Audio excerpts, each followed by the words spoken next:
ГСП онлайн. Городские новости сейчас. Пятница, 11:30, бизнес-инкубатор УГТУ. Первое выездное заседание коллегии Министерства культуры, туризма и архивного дела КОМИ. На встречу с главным республиканским чиновником от культуры, бывшим директором Ухтинского ДК, съехались его подчиненные с разных уголков нашего северного края. Началось заседание с приятного – награждений и поздравлений. Дальше приступили к делу. Заслушали доклад министра Сергея Емельянова.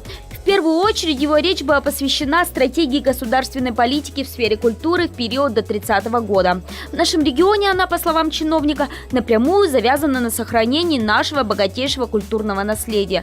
Но в сегодняшних реалиях это не так-то просто. В министерстве фиксируют отток посетителей культурных учреждений, особенно библиотек. Финансовое положение фактически вынуждает сокращать их сеть. Молодой министр советует подходить к оптимизации сознательно.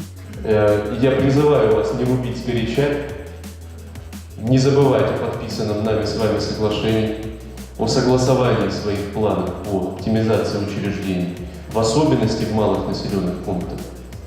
Это чрезвычайно важно, потому что, например, в случае с Воркутой мы нашли оптимальный метод выхода из ситуации совместно с министерством, посоветовавшись, администрация с министерством, приняли окончательное решение по созданию, не по упразднению библиотечных сетей в муниципальном образовании, а по созданию нового инновационного библиотечного молодежного детско-юношеского центра. Также Сергей Емельянов пожурил своих коллег за нежелание осваивать федеральные средства. На селе масса проблемных учреждений, а заявок на участие в грантах минимум. С учетом расширения грантовой поддержки это попросту неуместно. Так что в планах на 2017 год освоить деньги из федеральной казны по полной.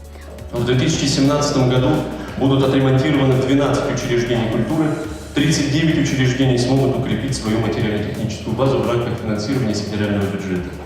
В целом за 2017 год на программу по развитию культуры было потрачено 935 миллионов рублей.